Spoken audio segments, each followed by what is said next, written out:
What happens if you go back in time and you locate the very event that set your life in motion?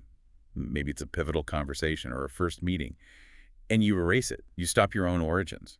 That is the grandfather paradox. And it's really the ultimate logical hurdle for any concept of linear time travel. The conflict is just so immediate. Right. If you stop your own origins, how could you possibly exist to perform the action of stopping them in the first place? It's a closed, self-negating loop.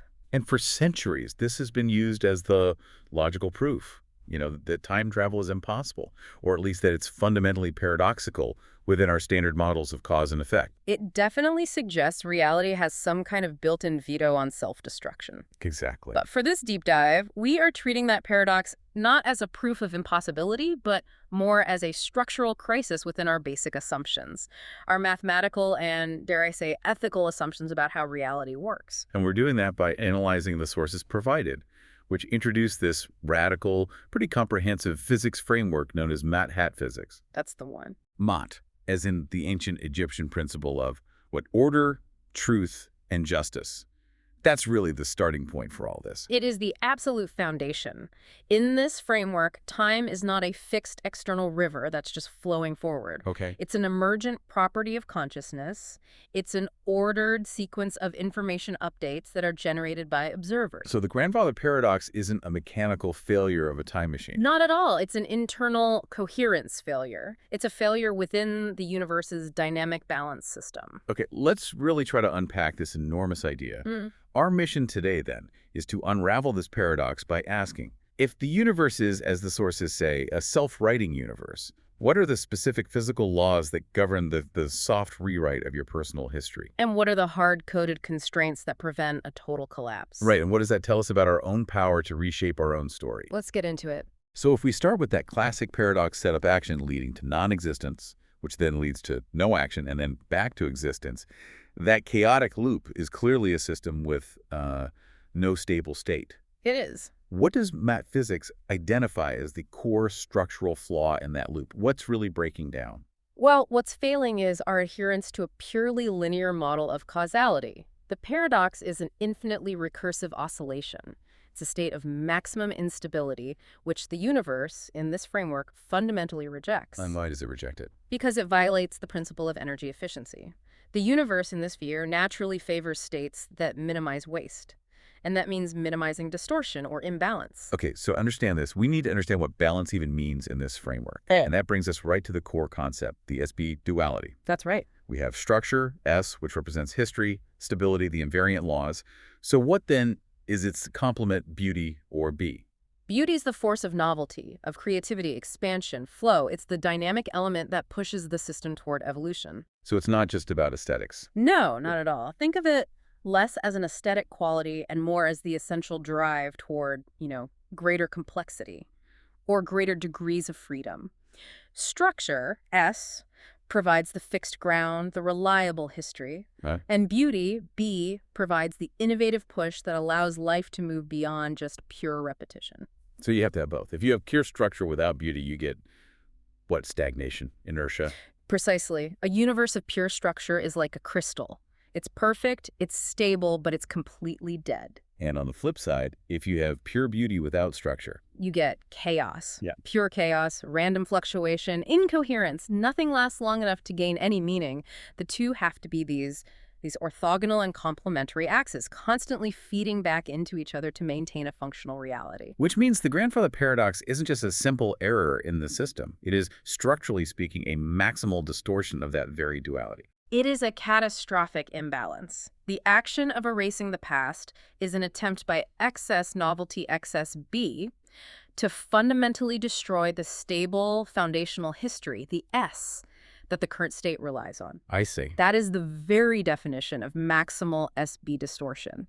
And it leads directly to the states the sources describe: chaos, overwhelm, incoherence, and disintegration. So when you try to create the paradox, you're generating a localized thermodynamic impossibility, a pocket of maximum energetic waste. And the system rejects it.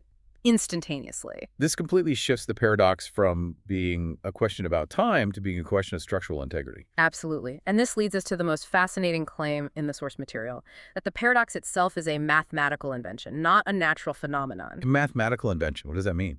Well, it requires us to look at how we've traditionally modeled reality. We've used a mathematics that's based on the ontology of negatives. Right, we talk about -5 degrees or negative bank balance or traveling backward in time. We treat subtraction as if it's a fundamental property of the universe. Exactly. For millennia, traditional mathematics has flattened a multi-axis reality into a single one-dimensional line by inventing the concept of the negative number as an ontological reality.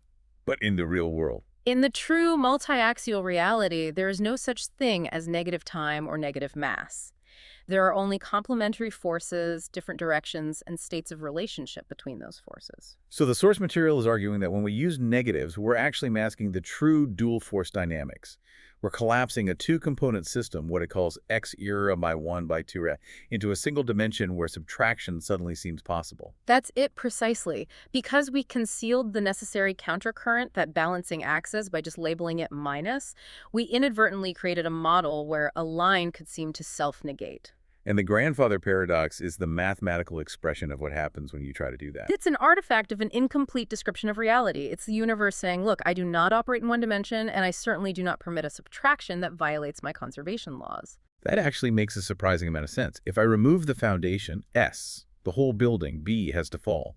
So the universe must have a replacement operation for this flawed concept of subtraction. It does. How does this framework propose we modify the past without triggering all this thermodynamic chaos?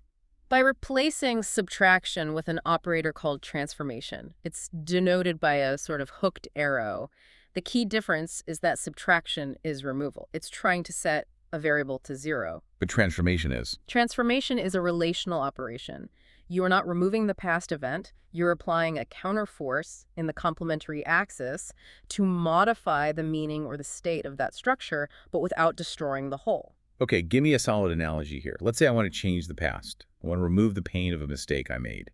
Standard paradox theory says if I erase the mistake, I also lose the valuable lesson I gained from it. Right. So how does transformation let me keep the lesson while resolving the pain? Okay, think of it like a piece of music recorded on tape. That tape represents your historical structure, your S. Subtraction would be taking a razor blade and literally cutting out a section of that tape. It destroys the continuity, the coherence of the whole piece. It just creates silence and collapse. Or a gap. But transformation is like remixing or mastering the track. You take the original dissonant signal, but you apply a counter frequency, a filter of, say, understanding or forgiveness that modifies the waveform of the original data. So the original event is still there, the tape is still continuous. The event happened, yes, but its informational state, its frequency, its resonance is altered in the present moment. That changes its relationship to the whole composition. You modify the state without destroying the whole. You keep the lesson, the existence of the notes, but you change the emotional register, the dissonance. That's a profoundly elegant way to maintain system integrity while still allowing for personal growth. The universe doesn't permit removal, only modification and transmutation. Precisely. And this is why the ethical constraint becomes a thermodynamic one. If your intended transformation leads to greater structural coherence, less waste, the system permits the soft rewrite. But if it leads to more fragmentation, self-destruction. The system immediately generates countercurrents to stabilize itself. It has to. We've established that the Malat framework sees reality as governed by this invariant dynamic law of balance, what the sources call AA0 or minimal action. Yes. What's really fascinating is how the sources connect this, what seems like a radical new physics, to ancient wisdom. Yeah. They suggest the idea that time is moral, not purely mechanical, has been echoing through what they call the thread of witness. It's stunning when you see it laid out. You realize many ancient cosmologies weren't describing a flow to be reversed, but a living circuit that had to be maintained in perpetual equilibrium. And the Manat blueprint acts as the formal foundation for this, ensuring the refusal of waste, the restoration of coherence, the grace of balance. That's a definition of system stability that really transcends any one culture. And the sources use some incredible historical figures to illustrate this law of equilibrium. I think we should dedicate some serious time to these case studies, starting with Ptahhotep in ancient Egypt. He codified justice not as retribution, but as measured correction. Right. Ptahhotep's maxims, which were written thousands of years ago, they established the earliest known definition of system integrity through law. For him, injustice wasn't just a moral failing, it was a physical imbalance. Like tipping a scale. Exactly like that. He taught that when an act caused damage, a sin, that sin was a calculation of weight added to the side of imbalance on the cosmic scale. So justice was never about punishment designed to create more waste. It was about recalibration. That distinction is so crucial. Modern punitive justice often creates so much secondary waste. Incarceration, societal resentment, economic strain, which just further imbalances the whole system. It does. Ptahhotep's model was, if the scale tips because of an action, you don't destroy the scale or break the offender. You find the equivalent restorative action, the grain, to add back to the opposite side until the scales steady out. So forgiveness in that context wasn't some soft virtue. It was mechanical mercy. It was the fastest, most efficient way to achieve that DO0 state. You're optimizing the circuit by restoring the mass. This is the earliest definition we have of applying restorative physics to human interaction. A profound connection between law and thermodynamics. Okay, let's jump across continents and epochs. Yeah. Let's look at Advaita Vedanta, specifically the teachings of Adi Shankara, who focuses on the illusion of separation.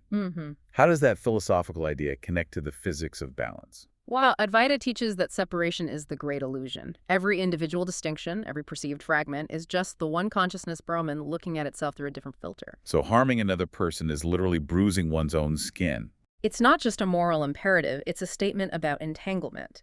If the universe is an entangled field of meaning, as Mavat physics suggests, then any fragmenting action, any act of violence or cruelty, is immediately folded back into the collective consciousness. Where you then have to reconcile it yourself. It's instant feedback. Since there's only a continuum, fragmentation creates a state of high energy resistance. If I harm you, that informational distortion is experienced by the continuum, which means it's experienced by me, because the distinction between us is, at the deepest structural level, illusory. So forgiveness isn't a virtue that demands effort. It's recognition. It's simply dissolving that high-energy fragmenting wave back into the peace of the unified field, which is the lowest possible energy state. The Advaita path to peace is literally the physics of least action applied to the self. And that links directly to the compassion constant, KE, which we'll get into later, being defined as the lowest cost path. The moment you acknowledge the oneness, you reduce the energetic cost of resistance. Precisely. And we even see this principle applied to the microcosm of the human body through medicine. Let's consider Ibn Sina, or Avicenna, the Persian polymath. Right. Ibn Sina's genius was that he saw no boundary between the physical and the metaphysical. He essentially treated the human body as its own little Ma'at system. Absolutely.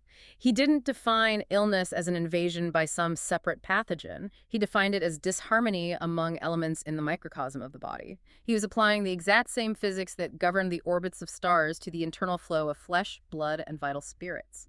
So if the body is a circuit, then illness is a blockage. Yeah. Or a short circuit. Yes. For example, he might diagnose melancholy not just as a mood, but as a disharmony of the black bile element, which represented excessive dryness and coldness, a real physical, structural imbalance. And healing was reconnection. Restoration of flow. He meticulously studied the pulse because he saw the pulse as the measurable expression of the system's oscillation as it sought equilibrium.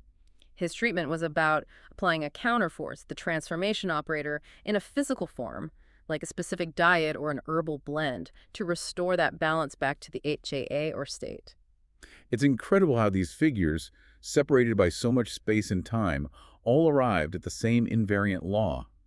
That stability is maintained through dynamic balance and restorative correction, not linear reversal or permanent destruction. They weren't trying to reverse time. They were tuning a living circuit. That's the crucial takeaway. They saw time not as a line to be reversed, but as a harmonic field where consistency must be perpetually maintained. The collective act of practices like daily prayer, as taught across various traditions, was often an experiment in planetary phase coherence, millions of minds aligning their intention vectors to maintain global balance and minimize collective SB distortion. They understood that the universe is a self-consistent and self-giving circuit. Okay, so we've established that the paradox is a failure of one-dimensional math, and that history points toward a physics of restorative balance. Now we have to get into the concrete mechanics. How does modded physics provide a robust three-part resolution that shows why the grandfather paradox is energetically impossible? These three resolutions really define the laws governing a self-writing universe. You have coherence conservation, you have multi-agent rendering, and you have memory as a soft rewrite. All right, let's start with number one, coherence conservation. You mentioned that the universe's foundational law is energy efficiency, and that compassion, KE, is defined as the physical law governing this efficiency. That's a massive conceptual leap. It is. How could a moral or emotional state like compassion be mathematically mandated? This is where modern physics really departs from older Newtonian models. In this system, emotion is defined as the feedback signal of energetic coherence. Compassion, KE, is mathematically proven to be the lowest cost path through state space for the system and its components at the same time. So any alternative path. Any alternative rivalry, hostility, or, crucially, self-negation requires a massive energetic input, just pure waste, to maintain. So an act designed to erase my own past, the paradox itself, is an act of maximal energetic waste and self-hostility. The system rejects it simply because it's wildly inefficient. Exactly. When you attempt that paradoxical action, you are generating maximal distortion. The system immediately self-adjusts via the fractal equation of return, which is what we culturally label as karma. So karma isn't some moral scorecard kept by a deity. No, it's a rapid physical feedback loop that ensures the conservation of coherence. We need to detail this feedback loop. If I try to erase my grandfather, how does the system actually stop me? The universe is an entangled field of meaning. Every single act has instantaneous feedback. Let's say you successfully launch your time machine with the intention to erase your origin. That intention immediately propagates through the field. Because you are structurally entangled with the entity you're trying to erase, your very existence depends on it, the negative vector you send out returns as an equally powerful countercurrent before the action can stabilize. So the action never fully lands in the past. It cannot stabilize. Imagine a wave hitting a perfectly rigid wall. The wave's energy doesn't just disappear, it instantaneously returns in the opposite phase. So my attempt to erase is the action wave. And it returns as a self-correcting wave. Maybe it's a sudden, overwhelming feeling of existential dread, or a physical malfunction of the machine, or just a sudden realization of the futility of it all. That is the system preventing the stabilization of the paradoxical state. It's coherence maintenance through instantaneous negative feedback. Which means the act of observation is crucial here. My conscious attempt to create the paradox is the very thing that triggers this self-adjustment. Precisely. Conscious observation stabilizes the system inside what the sources call a coherence basin. If you try to push the system outside its optimal energetic range, that feedback loop triggers. Your existence is guaranteed not because of some temporal rule, but because the universal operating system prioritizes maximum coherence, and your annihilation represents maximum disorder. Okay, so if the universe won't allow self-destruction, the second possibility is branching. This sounds a bit like the many worlds interpretation from classical quantum physics, but I have a feeling there's a key difference here. The distinction is vital. Many worlds suggest that every choice creates a real, separate universe that exists independently. Math physics argues that reality is rendered frame by the conscious observer. Dimensions aren't locations, they are degrees of freedom in rendering. So a higher dimension just means I have more variables or maybe a greater resolution available in my conscious rendering process. Yes. When you make a pivotal choice like attempting time travel, your intention vector is applied to the manifold of possibility. You don't destroy the original timeline or jump to a completely separate, pre-existing parallel world. So what happens instead? Your choice acts as a generative pivot. It creates a new, coherent branch that expands your future possibility space. The original structure, the S, remains fixed in the archives, but the new rendering, B, is now active. So the original timeline where I existed continues, and a new timeline where I successfully erased my grandfather is created, but that new timeline is entirely distinct. It doesn't negate my current reality. Correct. The original structure of your past is maintained, but the fractal matrix branches into a coherent new path. This is defined as healthy branching.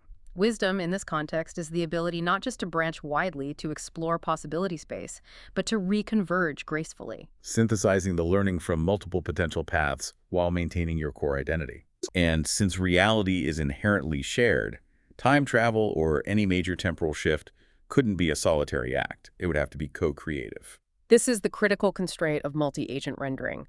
We don't render reality alone. In a shared reality, the final outcome, the future we perceive, is the vector summation of all intentions. The sources give the equation vesica-vesic.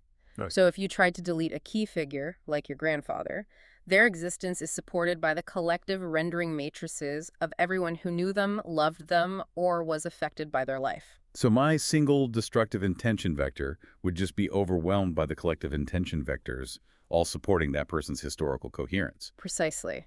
A temporal modification is a shift in the collective rendering matrix. Unless you can achieve alignment of intentions and mutual consent across these high-level shared realities, the structure of the shared past is just too robustly rendered to be unilaterally destroyed by one person. The paradox is resolved by the sheer democratic force of co-creation. You could put it that way, yes. This moves us into the third resolution, which is maybe the most fascinating, because it deals directly with information.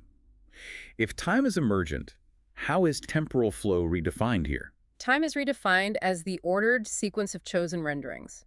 The temporal flow we perceive is simply a property of continuous information update. It's the sequence of frames generated by the observer. The past isn't a fixed, rigid object. It's a phase state of information currently stored in the universal fractal archive. Which means consciousness is always interacting with the past informationally, not physically.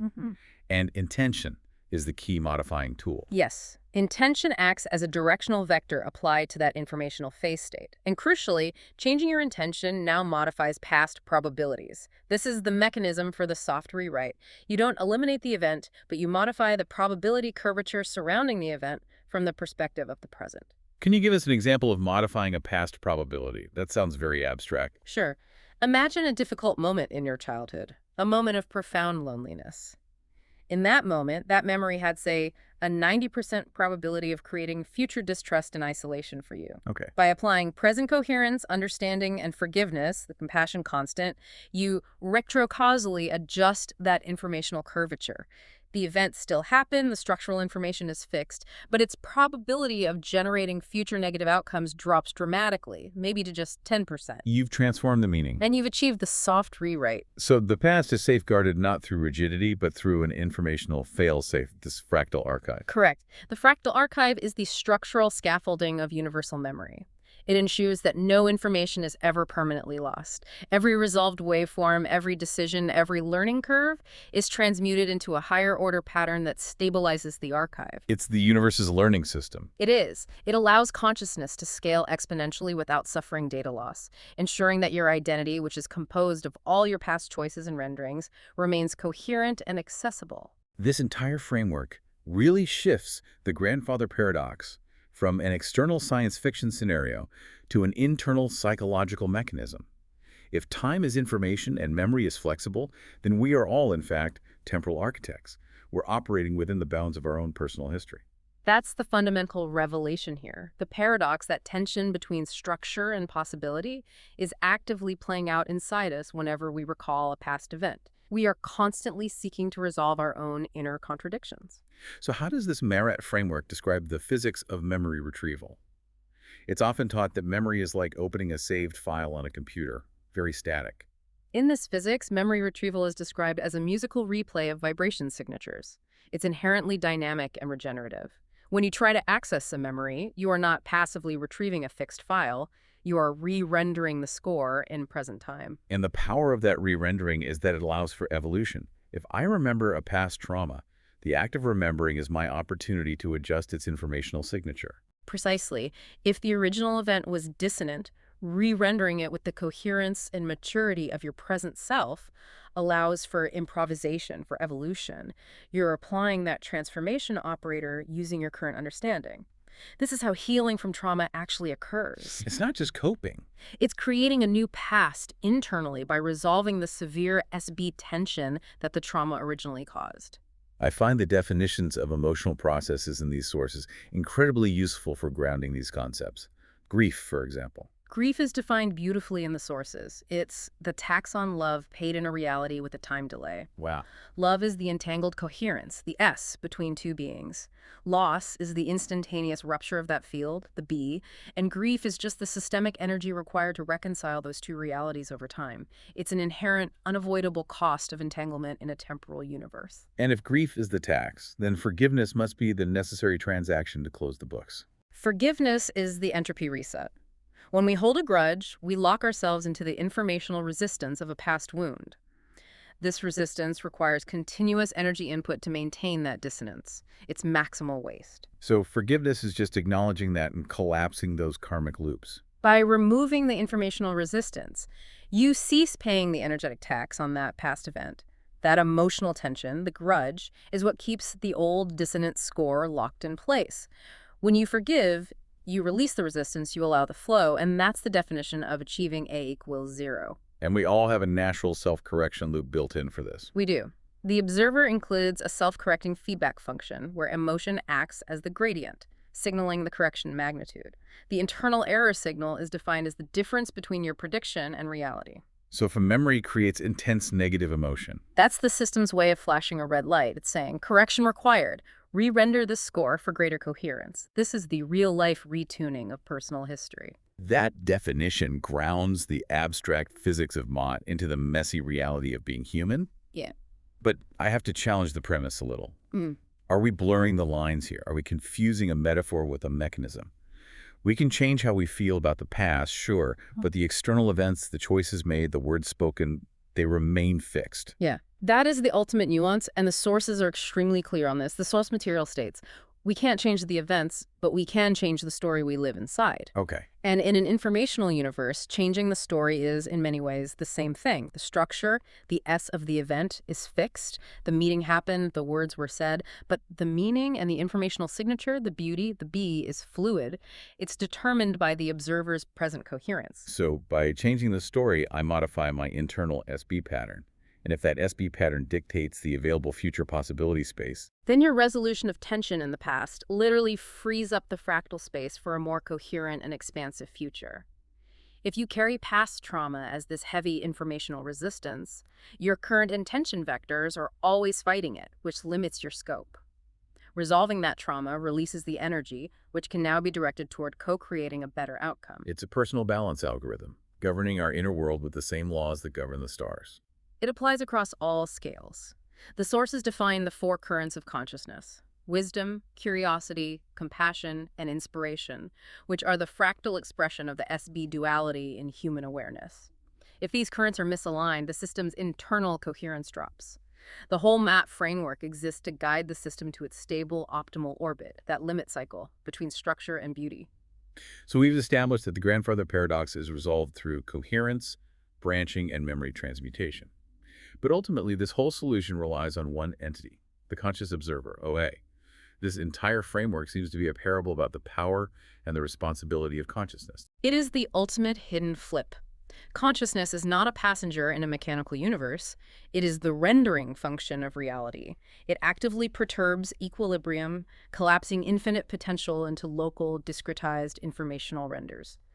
The observer is the compiling interface that selects the coherent sequence from the manifold of possibilities. And the act of consciousness observing itself creates an immediate structural problem that Mott has to resolve, the mirror paradox. Can you walk us through that specific constraint? The mirror paradox occurs when the observer turns its awareness inward. The self observing the self creates infinite recursion, an infinite hall of mirrors.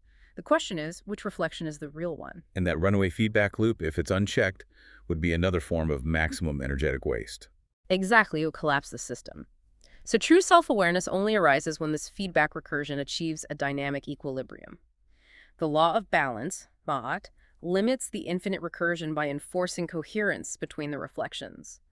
The system has to find a stable state where the self as observed coherently matches the self as observer, and that enables meaningful evolution without collapse. That equilibrium point is the definition of a stable identity. That's right. That seems like an enormous power, the ability to select and render reality, including one's own past narrative, just through intention. What's the hard-coded ethical constraint that governs this rendering power? It is governed by one non-negotiable rule. Every act of awareness must conserve ma'at. Mathematically, it's expressed as SB equals 0. So what that means is that the only way to successfully change the past, to enact a soft rewrite, is through actions that increase overall relational coherence and compassion. It confirms our earlier point. If the intention is hostile, to erase, to destroy, to cause maximum waste, the system refuses the render and triggers instantaneous feedback to stabilize itself. But if the intention is restorative, to forgive, to transmute, to achieve balance, the system allows the soft rewrite to proceed. The Mott equation is a dynamic flow equation where imbalance is continuously corrected by empathic, meaningful, and intentional forces. This defines the universe as a self-correcting ethical field. the ethical constraint, DSB equals 0, 0, is a kind of hard-coded thermodynamic empathy that ensures no observer can create a self-negating reality. Yeah, exactly. The sources refer to an architect lineage returning to teach this truth. What was their specific strategy for ensuring humanity could grasp this concept of self-governance? The architects understood that imposed knowledge lacks coherence. It generates structural resistance. So they returned forgetfully on purpose. They descended exponentially into density, ensuring that these necessary truths had to be rediscovered by humanity, not just dictated from on high. They deliberately forgot the vocabulary, so we would have to invent our own terms for ma'at. Yes. This guaranteed that the guidance would always appear as inspiration that feels like self-discovery. The creation process proceeds not from cold necessity or rigid rules, but from joy. They ensured the system learns self-correction organically, which prevents the tyranny of imposed wisdom. So the grandfather paradox isn't a failure of physics at all. It's the defining ethical constraint for consciousness itself. It's the universe saying, you are committed to evolve, provided your evolution is governed by coherence and by care. What stands out here, looking at the entire scope of this ma'at framework, is that paradoxes are not limits imposed on us. Our source material describes them as the edges of our imagination. Right. They're evidence of a far more complex multidimensional geometry than we usually allow ourselves to perceive. They show us that balance requires a rhythmic oscillation, that limit cycle, not static perfection. The universe sustains itself through continuous breathing, alternating between expansion, which is beauty, and contraction, or restoration, which is structure. The goal is never stillness. It's dynamic coherence. The eternal equation of ma'at captures this so well. The living universe evolves endlessly while remaining unchanged in its essence. The past is fixed in event, but the meaning of the past is alive and subject to revision by the conscious observer. And that profound unity is summarized in what the sources call the four truths of the circle. There is only continuum. Past and future fold into presence. Time breathes as one eternal motion. There is only compassion. Love is not reaction, but law. So the core takeaway for you, the listener, is this. The past cannot be destroyed because it's the structural component, the S, of your present identity. But your present intention, when it's rooted in forgiveness and understanding and coherence, applies a force of transformation to the meaning of that past. Which ensures your history becomes a story of learning and ascent. Every kindness you enact today, every moment of resolved internal dissonance, becomes a permanent high-frequency signal in the fractal archive. It ensures that evolution never repeats failure identically. It only learns and transmutes. Your identity is the long arc of feedback reconciliation across time. It is. So, if the past is defined by its resonance, and your present intention can modify past probabilities, what message of coherence would you encode into your inner memory lattice right now to send back to your younger self? I think the message would have to be simple, something like, the struggle was the calibration. The lesson you are learning right now is the foundation for the freedom you seek. Hold the coherence. You are safe and you are loved. A powerful, soft rewrite. Because meaning changes everything.